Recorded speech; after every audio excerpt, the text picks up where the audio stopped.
Welcome back to Kapil physics classes. हाँ तो बच्चों उठा लीजिए फिर से कॉपी और पेन, क्योंकि आज की ये वीडियो आपके लिए बेहद इंपॉर्टेंट होने वाली है। आज की इस वीडियो में मैं आप सभी को वो सारे क्वेश्चन सॉल्व कराने वाला हूं जो आपने हमें डाउट्स के तौर पर फॉरवर्ड किए हैं। चलिए बात करते हैं आज के पहले क्वेश्चन की। आज का पहला क्वेश्चन हमें शिल्पी ने फॉरवर्ड किया है। आइए देखते हैं क्वेश्चन में क्या कहा गया है, बड़े ही ध्यान से आपको देखना है। हाँ तो बच्चों क्वेश्चन में कहा गया है कि हमारे पास में एक रीजन है और उस रीजन में जो पोटेंशियल अप्लाई किया हुआ है उस पोटेंशियल के लिए आपको ये इक्वेशन दे दी गई, और फिर ये कहा गया है कि यदि उस पोटेंशियल के अंदर हम एक 2 कूलम के चार्ज को 1,1,1 कोऑर्डिनेट्स पर प्लेस करें तो उस चार्ज के ऊपर कितना फोर्स एक्ट करेगा। उस फोर्स के लिए दिए गए ऑप्शंस में से आपको करेक्ट ऑप्शन चूज करना है।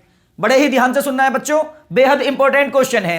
देखिए इधर, जैसा कि आप सभी जानते हो आपको दे रखा है ये पोटेंशियल और पूछा गया है कि इस 2 कूलम के चार्ज पर कितना फोर्स लगेगा।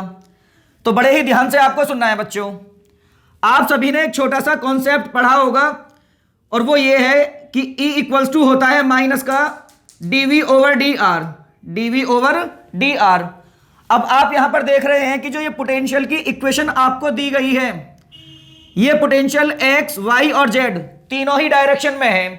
तो पहले आप क्या करेंगे, इस इक्वेशन को डिफरेंशिएट करके ये फाइंड करेंगे कि x डायरेक्शन में इलेक्ट्रिक फील्ड कितना है, y में कितना है और z में कितना है।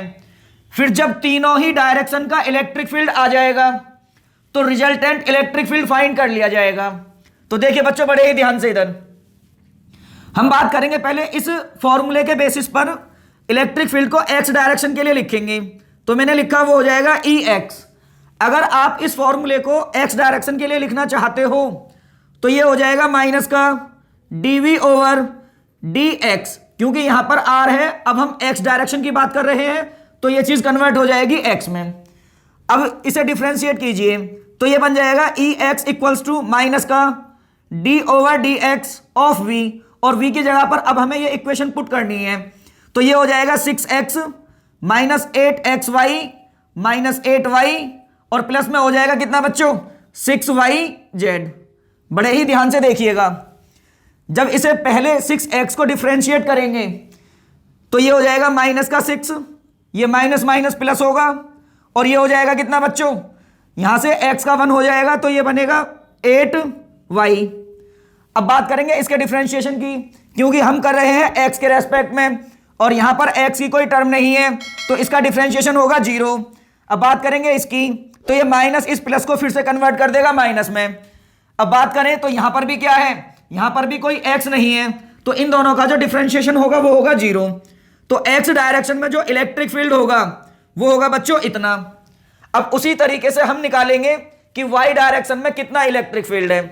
तो अब ये वाली ही इक्वेशन आपको y के रेस्पेक्ट में डिफरेंशिएट करनी है।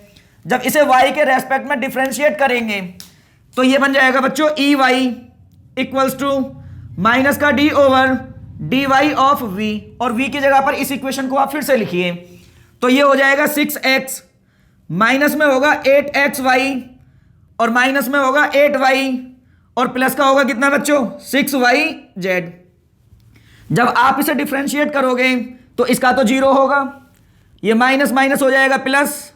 जब इसे डिफरेंशिएट करोगे तो y का 1 होगा तो ये हो जाएगा 8x। अब ये माइनस इस माइनस को फिर से क्या करेगा, प्लस। अब ये हो जाएगा कितना बच्चों, y का 1 होगा तो हो जाएगा 8। अब जब इसका करेंगे तो ये माइनस प्लस को माइनस में कन्वर्ट करेगा और ये हो जाएगा कितना, 6y। ये हो जाएगा 6, सॉरी y नहीं, ये होगा z, क्योंकि y का तो 1 होगा तो ये हो जाएगा 6z। तो ये निकलकर आ जाएगा Ey, ये आ जाएगा निकलकर कौन बच्चों, Ey। अब उसी तरीके से आप क्या करोगे, इसी इक्वेशन को फिर से z के लिए डिफरेंशिएट करोगे और इलेक्ट्रिक फील्ड z में कितना है वो फाइंड करोगे। तो मैंने लिखा कि यदि मुझे लिखना हो Ez तो वो हो जाएगा माइनस का d over dz of v, और v कितना दे रखा है आपको ये। तो इस इक्वेशन को फिर से लिखिए, ये हो जाएगा 6x माइनस में होगा कितना बच्चों, 8xy और माइनस में होगा 8y और प्लस में होगा कितना, 6yz। बड़े ही ध्यान से देखना बच्चों, जब इसे डिफरेंशिएट करोगे तो यहां पर क्योंकि जेड नहीं है तो इसका भी जीरो होगा, यहां पर भी जेड नहीं है तो इसका भी जीरो होगा और जीरो होगा इसका। अब ये माइनस इस प्लस को बदलेगा माइनस में। जब इसका हम डिफरेंशिएशन करेंगे तो ये बचेगा केवल और केवल कितना बच्चों, 6y। तो ये निकल कर आ गया ई जेड। अब ये जो पोटेंशियल की इक्वेशन हमें दी गई थी, हमने इसे डिफरेंशिएट करके एक्स का, वाई का और जेड का इलेक्ट्रिक फील्ड फाइंड कर लिया। लेकिन अब हम लिखेंगे कि टोटल इलेक्ट्रिक फील्ड आखिर होगा कितना। तो आपको मैं ये भी बता दूं बच्चों कि जो टोटल इलेक्ट्रिक फील्ड होता है ना, ई, टोटल इलेक्ट्रिक फील्ड जो होता है ई, वो होता है ई एक्स आई कैप प्लस होता है बेटा ई वाई जे कैप प्लस में होता है ई जेड के कैप। अब आपके पास में ई एक्स भी है, ई वाई भी है और ई जेड भी है। तीनों वैल्यूज को उठाकर टोटल इलेक्ट्रिक फील्ड लिख लीजिए। जब यहां पर ये टोटल इलेक्ट्रिक फील्ड लिखा जाएगा तो जो ई वेक्टर बनेगा, ई एक्स कितना आया है, माइनस का 6 प्लस 8y, माइनस का 6 प्लस 8y। तो मैंने इस बात को यहां पर लिखा माइनस का 6 प्लस 8y और इंटू में हो जाएगा आई कैप प्लस बात करेंगे ई वाई के लिए। ई वाई ये रहा यहां पर, तो ई वाई की जगह पर हमें लिखना होगा 8x प्लस 8 माइनस में हो जाएगा 6z और इंटू में हो जाएगा ये जे कैप प्लस बात करेंगे ई जेड की। और ई जेड कितना आया बच्चों, माइनस का 6y, तो ये हो जाएगा माइनस का 6y और इंटू में हो जाएगा ये के कैप। तो अब हमने क्या किया, यहां पर इलेक्ट्रिक फील्ड की एक इक्वेशन फाइंड कर ली। लेकिन आप सभी को पता है हमें जो फोर्स फाइंड करनी है वो इन कोऑर्डिनेट्स पर करनी है। तो इस इलेक्ट्रिक फील्ड की, ये जो इलेक्ट्रिक फील्ड की इक्वेशन आपने फाइंड की है, इस इलेक्ट्रिक फील्ड की वैल्यू इन कोऑर्डिनेट्स पर कितनी है पहले वो फाइंड कर लीजिए। तो मैंने लिखा कि ये हो जाएगा ई वेक्टर कौन से पॉइंट्स पर, 1,1,1 पर। तो यहां पर जब इस चीज को पुट करेंगे तो ये बन जाएगा माइनस का 6 और प्लस में y की वैल्यू 1, तो प्लस 8 आई कैप प्लस ये हो जाएगा कितना बच्चों, 8, x की जगह 1 रखना है, प्लस 8 ये है ही और माइनस में कितना होगा 6 और z की वैल्यू 1 है, हो जाएगा j कैप प्लस। अब हम बात करेंगे इसकी, तो y की जगह फिर से कितना रखना है 1। अब ये प्लस इस माइनस को बदल देगा माइनस में, तो ये हो जाएगा माइनस में कितना 6 के कैप। अब आपने इलेक्ट्रिक फील्ड की वैल्यू इन कोऑर्डिनेट्स पर निकाल ली। तो हम क्या करेंगे, अब जो इलेक्ट्रिक फील्ड है ये आया है वेक्टर फॉर्म में। अब इलेक्ट्रिक फील्ड का आप मैग्नीट्यूड फाइंड कर लीजिए। तो इलेक्ट्रिक फील्ड का जो मैग्नीट्यूड होता है, यदि आपको वो फाइंड करना है तो उसके लिए आपको पता है बेटा, स्क्वायर रूट के अंदर आई, जे और के कोफिशिएंट को स्क्वायर करके ऐड करते हैं। तो अगर आप इसे और भी लिखना चाहो तो लिख सकते हो। ये कितना बनेगा यहां पर 2i कैप प्लस में ये हो जाएगा कितना बच्चों 8 8 16 माइनस 6, ये हो जाएगा प्लस में 10 जे कैप और माइनस में कितना होगा 6 के कैप। तो ये हो जाएगा इलेक्ट्रिक फील्ड का वेक्टर इन पॉइंट्स पर। अब यहां से हम इसका मैग्नीट्यूड फाइंड कर लेंगे। जब मैग्नीट्यूड आप फाइंड करोगे तो पहले आपको करना पड़ेगा 2 का स्क्वायर, तो ये हो जाएगा 2 का होल स्क्वायर प्लस अब करेंगे 10 का, तो ये हो जाएगा बच्चों 10 का होल स्क्वायर, फिर करेंगे इस माइनस 6 का। जब आप माइनस 6 का करोगे तो ये हो जाएगा माइनस 6 का होल स्क्वायर प्लस में। जब आप इसे यहां से सॉल्व करोगे तो ई वेक्टर का जो मैग्नीट्यूड आएगा वो आएगा निकल करके 2√35 न्यूटन पर कूलम। लेकिन बच्चों हमारा जो मकसद है वो है इस चार्ज पर लगने वाला फोर्स फाइंड करना, चार्ज पर लगने वाला फोर्स फाइंड करना। तो अब आप सभी ने एक छोटी सी बात और भी पढ़ी होगी कि जो फोर्स होता है ना उसका फॉर्मूला Q इंटू ई होता है, Q इंटू ई। तो अब हमारे पास में Q जो दिया हुआ है वो कितना है 2 कूलम, तो मैंने Q की वैल्यू को 2 लिखा और इंटू में हो जाएगा कितना बच्चों E की वैल्यू ये रही, तो ये हो जाएगा 2√35। जब आप इसे सॉल्व करोगे तो आपका फाइनली जो आंसर होगा वो हो जाएगा 4√35 न्यूटन। तो बड़े ही ध्यान से सुनना बच्चों, जब इस 2 कूलम के चार्ज को इतने पोटेंशियल के अंदर इन पॉइंट्स पर प्लेस किया जाएगा तो उस 2 कूलम के चार्ज पर जो फोर्स लगेगा ना वो बच्चों 4√35 न्यूटन होगा। हाँ तो बच्चों बात करते हैं नेक्स्ट क्वेश्चन की। अब जो ये न्यू क्वेश्चन है ये हमें मुस्कान ने फॉरवर्ड किया है। अब क्वेश्चन में क्या कहा गया है मैं एक्सप्लेन करता हूं, बड़े ही ध्यान से आपको देखना है। क्वेश्चन में बोला गया है कि हमारे पास में 125 स्मॉल ड्रॉप्स हैं जिनका रेडियस सेम है और हमने हर एक ड्रॉप को 20 वोल्ट का पोटेंशियल दे करके चार्ज किया। फिर सारी 125 ड्रॉप्स को कोलैप्स करके एक बिग ड्रॉप बना दी गई। तो यह बताना है कि जब वो 125 स्मॉल ड्रॉप्स जिन्हें 20 वोल्ट का पोटेंशियल देकर चार्ज किया गया, वो ड्रॉप्स जब कोलैप्स करके बड़ी ड्रॉप बनाई जाएगी तो उस बड़ी ड्रॉप का पोटेंशियल कितना होगा, वो पोटेंशियल आपको फाइंड करना है। देखेंगे, बहुत ही इंपॉर्टेंट क्वेश्चन है। देखिए इधर क्वेश्चन के अकॉर्डिंग अब हमारे पास में पहले हैं ये छोटी छोटी ड्रॉप। अब ये जो छोटी छोटी ड्रॉप है टोटल इनका जो नंबर है वो आपको दे रखा है बच्चों 125। अब मैंने ये मान लिया कि हर एक ड्रॉप की, क्योंकि सभी ड्रॉप सेम है, तो इसमें से स्मॉल ड्रॉप का जो रेडियस है वो स्मॉल आर है। अब मैंने यहां पर क्योंकि हर एक ड्रॉप को 20 वोल्ट का पोटेंशियल प्रोवाइड करके चार्ज किया, तो स्मॉल ड्रॉप का हर एक ड्रॉप को जो पोटेंशियल मिला है वो मैंने V डैश मान लिया और वो 20 वोल्ट है। जब इन सारी ड्रॉप्स को इतना पोटेंशियल प्रोवाइड करके हम चार्ज करेंगे तो मान लीजिए इस ड्रॉप ने अपने अंदर जो चार्ज स्टोर किया, एक ड्रॉप ने, वो स्मॉल क्यू है। कितना है बच्चों? Small Q. अब उसके बाद हमने क्या किया, ये सारी छोटी छोटी ड्रॉप्स कोलैप्स कर दी और कोलैप्स करने के बाद में यहां पर एक बड़ी ड्रॉप फॉर्म हुई। अब जो बड़ी ड्रॉप यहां फॉर्म होगी, इस बड़ी ड्रॉप का पोटेंशियल कितना होगा वो पोटेंशियल आपको फाइंड करके बताना है। तो मैं यहां पर एक छोटी सी बात कहूंगा, जब ये सारी छोटी छोटी ड्रॉप कोलैप्स करके बड़ी ड्रॉप बनाई जाएगी तो इस बड़ी ड्रॉप का जो रेडियस है वो मैंने कैपिटल आर लेट कर लिया थोड़ी देर के लिए। अब क्योंकि आप एक छोटी सी बात जानते हो जो कि बहुत इंपॉर्टेंट होने वाली है, अब जितना total volume in small 125 drops का होगा उतना ही वॉल्यूम इस अकेली बिग वाली ड्रॉप का होगा। तो मैं यहां पर इस बात को लिख सकता हूं कि यहां पर जो वॉल्यूम होगा 125 स्मॉल ड्रॉप्स का वो बराबर होगा volume of big drop, volume of big drop. ये बात तो क्लियर होगी। अब क्योंकि ये सभी स्फेरिकल शेप में है तो यदि मुझे एक ड्रॉप का वॉल्यूम लिखना होता तो वो 4/3 पाई स्मॉल आर क्यूब हो जाता बच्चों। लेकिन ऐसी ऐसी कितनी ड्रॉप्स हैं? 125। तो मैंने यहां पर बेटा 125 से कर दी मल्टीप्लाई।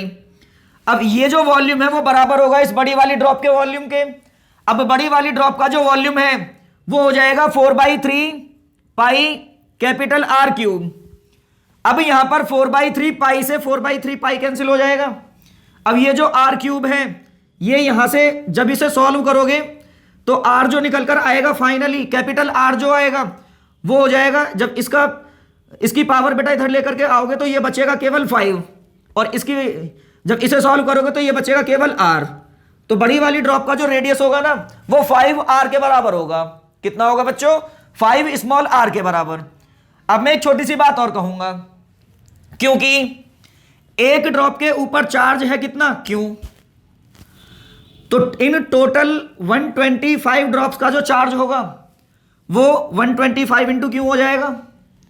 अब जितना चार्ज इनके ऊपर है, जब ये सारी ड्रॉप्स एक दूसरे के साथ कोलैप्स करेंगी तो सारा चार्ज ऐड होगा और वो सारा चार्ज ऐड होकर इस बड़ी ड्रॉप के ऊपर आएगा।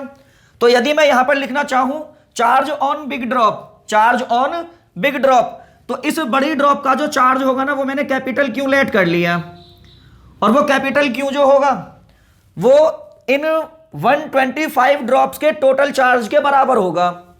तो वो हो जाएगा 125 और इनटू में होगा एक ड्रॉप का चार्ज कितना है? क्यों। तो इस बड़ी ड्रॉप का जो टोटल चार्ज होगा वो होगा बच्चों इतना। अब आप बड़े ही ध्यान से सुनेंगे।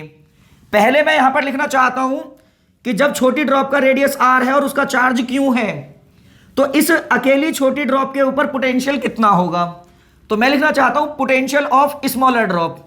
मैंने इस बात को यहां पर लिखा कि पोटेंशियल ऑफ स्मॉलर ड्रॉप,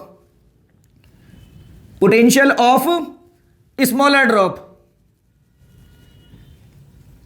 तो स्मॉलर ड्रॉप का जो पोटेंशियल होगा वो मैंने वी डैश माना, और वो जो होगा वो हो जाएगा बेटा 1/4 पाई एप्सिलॉन नॉट, और इनटू में क्यू कितना है, ये ही है क्यू, बाई आएगा बच्चों रेडियस, और रेडियस कितना है स्मॉल आर, और ये मैंने इक्वेशन नंबर 1 मान करके छोड़ दी। अब मैं लिखना चाहता हूं कि ये जो बड़ी वाली ड्रॉप है इसका पोटेंशियल कितना होगा। तो मैंने इस बात को यहां पर फिर से लिखा कि potential of big drop, potential of big drop, जो बड़ी वाली ड्रॉप है उसका पोटेंशियल कितना होगा। तो पोटेंशियल बड़ी वाली ड्रॉप का जो है वो मैंने कैपिटल वी माना। फॉर्मूले के अकॉर्डिंग पहले आएगा constant 1/4 pi epsilon not, into में आएगा चार्ज, और इस बड़ी वाली ड्रॉप के ऊपर जो टोटल चार्ज है वो दे रखा है बच्चों कितना 125, इनटू में कितना क्यू, और डिवाइड में आएगा रेडियस, रेडियस है इसका कैपिटल आर। लेकिन आपको पता है आपने कैपिटल आर फाइंड किया है 5 into small R, 5 into small R. तो इस चीज को यहां पर आप फिर से पुट कीजिए, तो ये बन जाएगा 1/4 पाई एप्सिलॉन नॉट, इनटू में हो जाएगा 125 इंटू क्यू, और डिवाइड बाई स्मॉल आर की जगह अब आप प्लेस करोगे 5 स्मॉल आर। तो यहां पर इसे जब कैंसिल करोगे तो ये बन जाएगा कितने टाइम्स 25 टाइम्स। अब आप इसे थोड़ा सा अरेंज करके लिख लीजिए, तो v की वैल्यू हो जाएगी 25, ये मैंने बाहर लिखा, और इनटू में जो बचा हुआ है वो बेटा ब्रैकेट में लिखता हूं, तो वो हो जाएगा 1/4 पाई एप्सिलॉन नॉट, और इनटू में हो जाएगा क्यू बाई कितना आर, क्यू बाई कितना आर। अब आप एक बात देखिए जरा इधर, मैंने बोला कि आप यूजिंग फर्स्ट कीजिए, पहली इक्वेशन को यूज करो। तो पहली इक्वेशन में जो चीज यहां ब्रैकेट पर मैं इस बात को लिखता हूं कि यूजिंग फर्स्ट इक्वेशन का यूज कीजिए, तो जो चीज यहां पर ब्रैकेट में लिखी गई है वही सेम चीज यहां पर है, और इतनी चीज को मैंने वी डैश बोला। तो ये जो होगा ना कैपिटल वी वो हो जाएगा 25 इंटू वी डैश, और आप सभी को पता है वी डैश जो था एक ड्रॉप के लिए वो 20 वोल्ट है। तो अब इसे लिख देंगे v इक्वल्स टू 25 इंटू 20। तो जब आप इसे सॉल्व करोगे तो जो पोटेंशियल होगा वो हो जाएगा 500 वोल्ट, 500 वोल्ट। तो इसका मतलब ये हुआ कि जब ये छोटी छोटी 125 ड्रॉप्स एक साथ कोलैप्स करेंगी तो उनकी वजह से जो बड़ी ड्रॉप बनेगी ना, उस बड़ी ड्रॉप का जो पोटेंशियल होगा वो होगा बच्चों 500 वोल्ट। चलिए बच्चों बात करते हैं फिर से एक नए क्वेश्चन की। ये क्वेश्चन हमें महक ने फॉरवर्ड किया है, बड़े ही ध्यान से आपको सुनना है। क्वेश्चन में बोला गया है कि the time constant of an inductive coil is 2 × 10⁻³ second. मतलब हमारे पास में एक इंडक्टिव कॉइल है जिसका टाइम कांस्टेंट 2 × 10⁻³ सेकेंड आपको दे रखा है। आगे बोला गया है कि when 60 ohm resistance is added in series, मतलब उस इंडक्टिव कॉइल के साथ यदि हम 60 ओम का रेजिस्टेंस सीरीज में लगा दें तो the time constant reduced to 9.5 × 10⁻³ second. मतलब वो टाइम कांस्टेंट चेंज होकर 9.5 × 10⁻³ सेकेंड रह जाता है। अब इन्होंने कहा है then inductance of the coil is, मतलब फिर उस कॉइल का इंडक्टेंस कितना होगा ये आपसे पूछा गया है। बड़े ही ध्यान से आपको सुनना है बच्चों, एक बेहद इंपॉर्टेंट क्वेश्चन है। क्वेश्चन के अकॉर्डिंग इंडक्टिव कॉइल का जो इनिशियल टाइम कांस्टेंट है वो आपको दे रखा है कितना 2 × 10⁻³ सेकेंड। बाद में इन्होंने बोला है कि कुछ टाइम बाद जब 60 ओम का रेजिस्टेंस उसके साथ सीरीज में लगा दिया जाता है कॉइल के साथ, तो उसका जो टाइम कांस्टेंट है T2 वो चेंज होकर हो जाता है 9.5 × 10⁻³ सेकेंड। तो आपको यह बताना है उस कॉइल का सेल्फ इंडक्टेंस कितना होगा। बड़े ध्यान से सुनना है बच्चों। देखिए इधर अब होता है ऐसा है, इनिशियली जो टाइम कांस्टेंट है उसकी वैल्यू 2 × 10⁻³ सेकेंड्स दे रखी है। अब यदि आपको करना यहां पर यह है कि जो टाइम कांस्टेंट होता है ना, आपको पता है यदि कॉइल के सेल्फ इंडक्टेंस में रेजिस्टेंस से डिवाइड कर दें तो जिस रेट से इंडक्टेंस चेंज होगा उसे टाइम कांस्टेंट बोलते हैं, और वो दे रखा है आपको कितना 2 × 10⁻³ इसे मैंने इक्वेशन नंबर 1 मान करके छोड़ दिया। बाद में हुआ ये कि इस कॉइल के साथ 60 ओम का रेजिस्टेंस सीरीज में लगा दिया गया, तो L तो उतना ही रहेगा, लेकिन जब 60 ओम का रेजिस्टेंस सीरीज में लगा दिया जाएगा तो ये R प्लस हो जाएगा 60, क्योंकि ये चीज इंक्रीज हो गई सीरीज में, और इक्वल्स टू में इसकी वैल्यू दे रखी है आप सभी को 9.5 into 10 to the power minus कितना 3 सेकेंड। अब आपको करना ये है, मान लीजिए ये होगी इक्वेशन नंबर कौन सी, सेकेंड। अब आपके पास में यहां पर ये दो इक्वेशन है, ये इक्वेशन 1 और ये इक्वेशन कौन सी 2।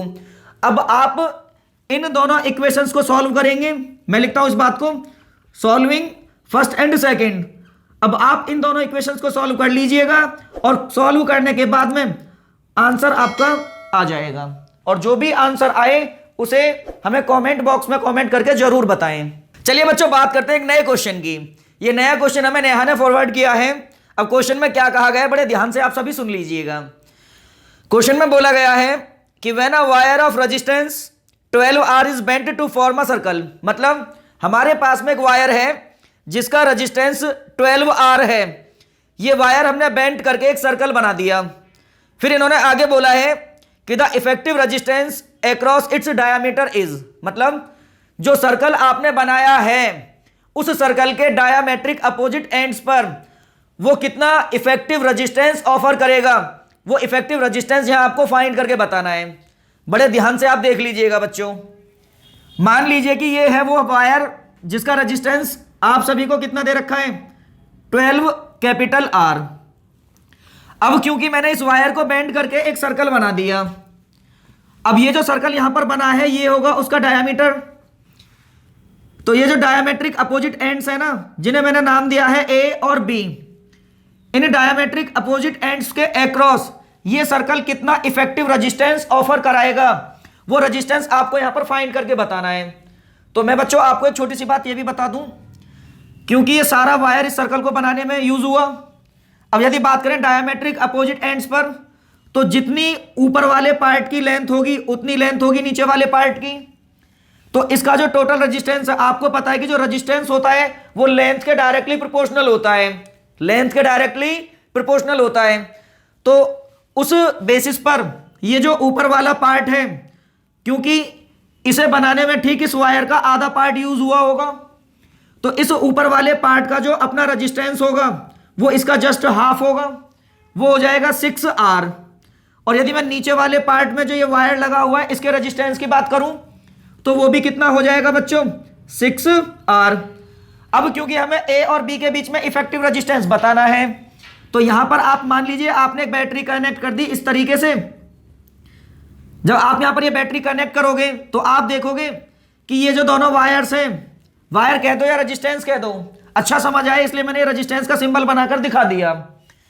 तो ये दोनों आपको यहां पर पैरेलल में नजर आएंगे।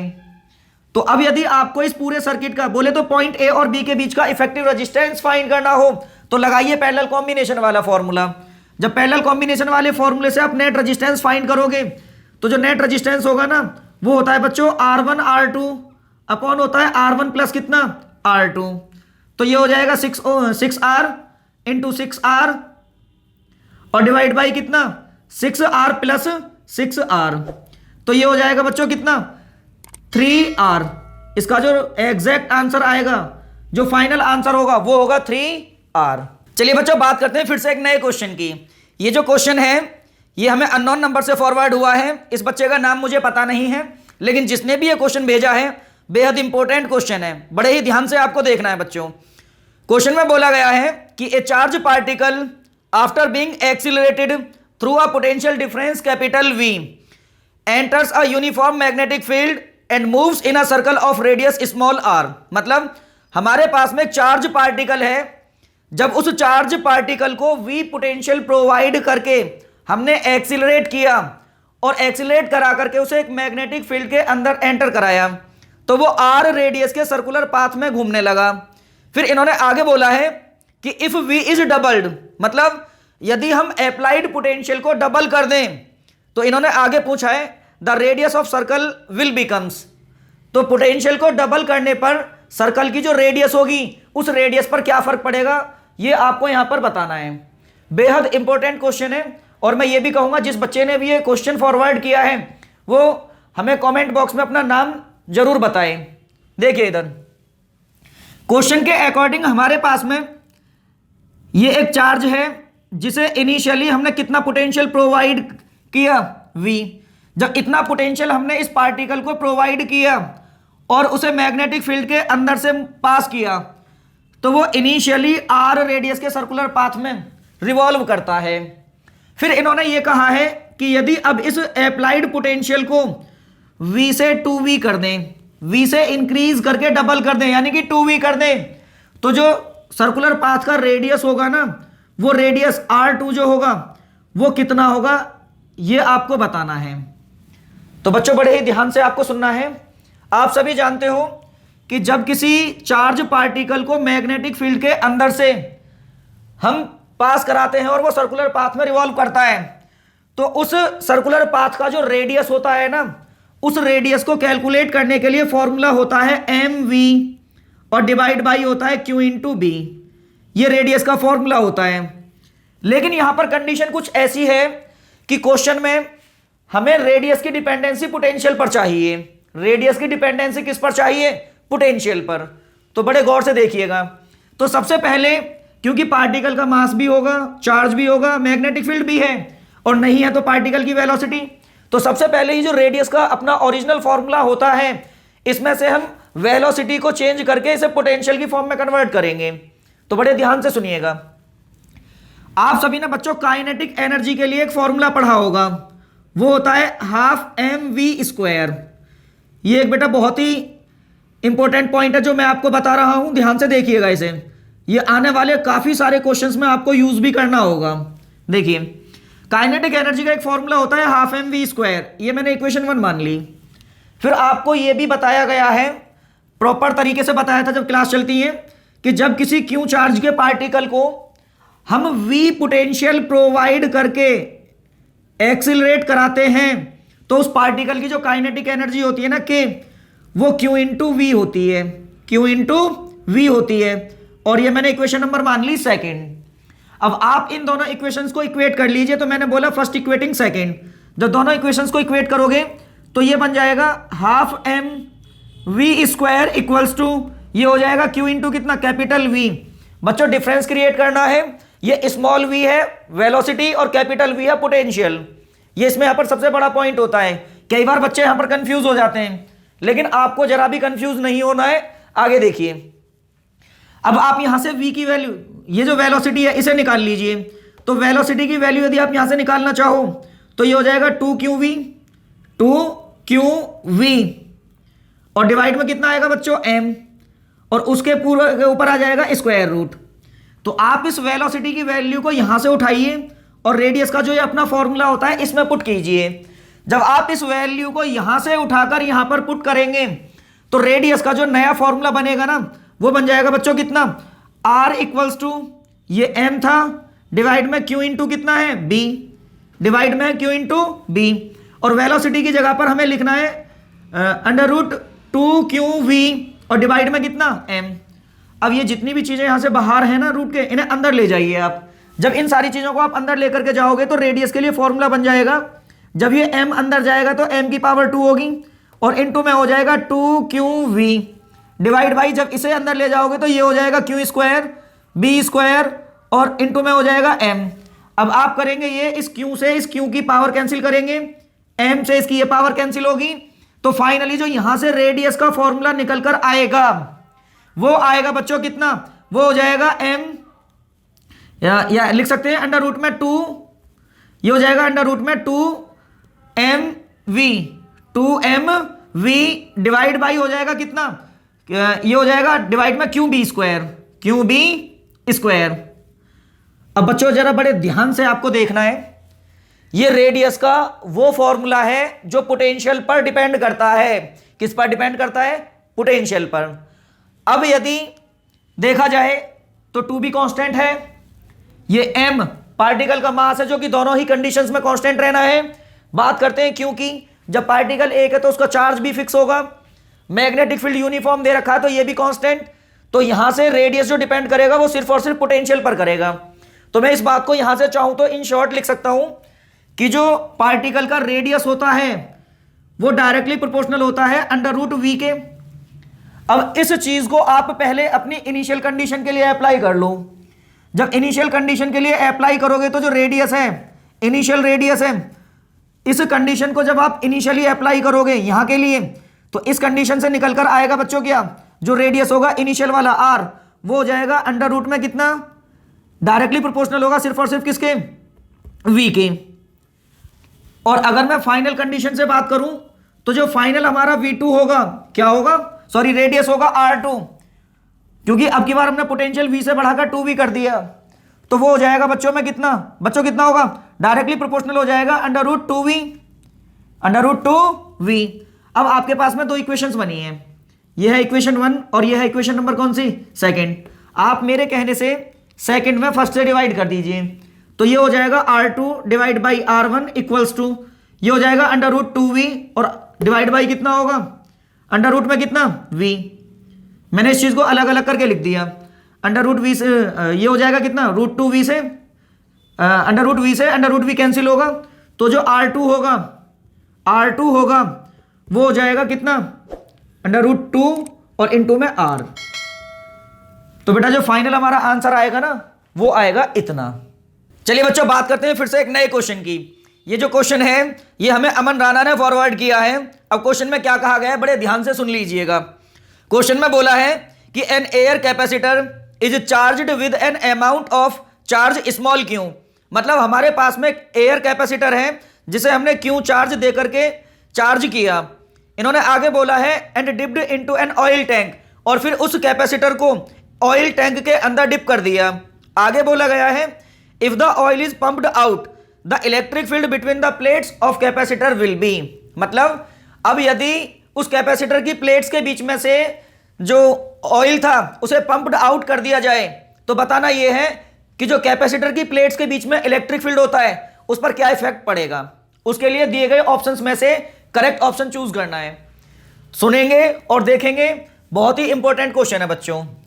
देखिए इधर मैंने ये माना कि ये है मेरे पास में एक कैपेसिटर जिसकी प्लेट्स के बीच का जो ये सेपरेशन है वो मैंने मान लिया स्मॉल d है, और प्लेट का जो एरिया है वो है कैपिटल A। अब क्योंकि ये जो कैपेसिटर है ये इसके बीच में पहले एयर थी, लेकिन हमने इसे उठाकर एक ऑयल के अंदर डिप कर दिया। तो मैंने बात की यहां पर आपसे ऑयल के लिए, जब कैपेसिटर की प्लेट्स के बीच में ऑयल है तब यहां पर कंडीशन लगाएंगे, और जब ऑयल को पंप्ड आउट कर देंगे तो क्या कंडीशंस होंगी, उसके लिए सारी चीजें मैं यहां पर रिप्रेजेंट करूंगा। ध्यान से देखना। क्वेश्चन में एक बार फिर से सुन लीजिए क्या कहा गया है। क्वेश्चन में बोला है कि जब कैपेसिटर को ऑयल टैंक से बाहर निकाल दिया जाएगा, ऑयल टैंक से बाहर निकाल दिया जाएगा, तो कैपेसिटर की प्लेट्स के बीच में जो इलेक्ट्रिक फील्ड होगा उस पर क्या फर्क पड़ेगा, वो फर्क आपको बताना है। देखिए इधर मैंने एक छोटी सी बात कही, जब कैपेसिटर की प्लेट्स के बीच में ऑयल है तो डेफिनेटली जो ऑयल है उसका अपना सर्टेन डाइलेक्ट्रिक कांस्टेंट होगा, वो मैंने K मान लिया। तो उस टाइम पर जब इस कैपेसिटर की प्लेट्स के बीच में ऑयल है तो इसकी जो कैपेसिटी होगी ना C, वो हो जाएगी K एप्सिलॉन नॉट A, और अपन में कितनी होगी बच्चों D। अब ये कंडीशन तब की है जब ऑयल है, और जब इसमें से ऑयल को पंप आउट कर देंगे तो इसका मतलब है इस प्लेट्स के बीच में जो मीडियम है वो मीडियम निकाल दिया गया। और आप सभी जानते हो जब प्लेट्स के बीच में से मीडियम रिमूव कर दिया जाता है तो उसकी कैपेसिटी K टाइम्स डिक्रीज होती है। तो यहां पर जब पंप्ड आउट हो जाएगा तो उसकी कैपेसिटी जो होगी C डैश, वो जितनी इनिशियल थी ऑयल टाइम पर थी उसके K टाइम्स डिक्रीज होगी। तो इनिशियल में थी C, तो ये हो जाएगी C बाई K, इतने टाइम्स डिक्रीज होगी। अब आपसे एक छोटी सी बात कहूंगा, क्योंकि उसमें कहा है कि इतना ये जो कैपेसिटर है इसे हमने Q चार्ज प्रोवाइड कर दिया है। अब क्योंकि इसके पास में चार्ज कितना है Q, अब ये जो चार्ज है Q ये रहेगा सेम। कैसा रहेगा बेटा, सेम, क्योंकि यहां पर बैटरी कनेक्ट नहीं है इसलिए चार्ज रहेगा यहां पर सेम। अब जब इस कैपेसिटर की प्लेट्स के बीच में ऑयल था तो उस टाइम पर इस कैपेसिटर के का जो पोटेंशियल है वो पोटेंशियल कितना था मैं वो लिखना चाहता हूं। तो आप सभी ने एक फॉर्मूला पढ़ा होगा कि C इक्वल्स टू होता है Q by V, C equals to होता है Q बाई कितना V। अब यहां से यदि मुझे V लिखना हो, यहां पर V जब ऑयल था तो V का फॉर्मूला हो जाएगा बच्चों कितना, Q by C, Q by C। और यदि मैं पोटेंशियल उस टाइम पर लिखना चाहूं जब इस कैपेसिटर की प्लेट्स के बीच में से ऑयल पंप आउट कर दिया गया, तो जो पोटेंशियल होगा वो मैंने V डैश माना इस फॉर्मूले के अकॉर्डिंग, क्योंकि Q तो दोनों ही कंडीशन में सेम रहना है। बात करेंगे C की, तो C को लिखेंगे C डैश। क्या लिखेंगे बच्चों? C dash. जब C डैश की वैल्यू ऊपर से यहां पर आप पुट करोगे तो जो V डैश होगा वो हो जाएगा कितना, ये जो K है ये नीचे से ऊपर जाएगा तो हो जाएगा K Q बाई कितना, C dash, K Q by C dash. अब यदि इस चीज को देखा जाए तो ये मैंने इक्वेशन 1 मान ली। इसके अकॉर्डिंग जब आप इसे यहां यूज करोगे तो जो इतना पार्ट है, इतने पार्ट को हमने V बोला है। कितना बोला है बच्चों? V। तो यहां से जो V डैश है वो K टाइम्स हो गया V के, K टाइम्स हो गया V के। इसका मतलब क्या हुआ कि जब कैपेसिटर की प्लेट्स के बीच में से ऑयल पंप आउट कर लिया जाएगा तो जो पोटेंशियल है वो K टाइम्स इंक्रीज हो जाएगा। K टाइम्स क्या होगा? इंक्रीज।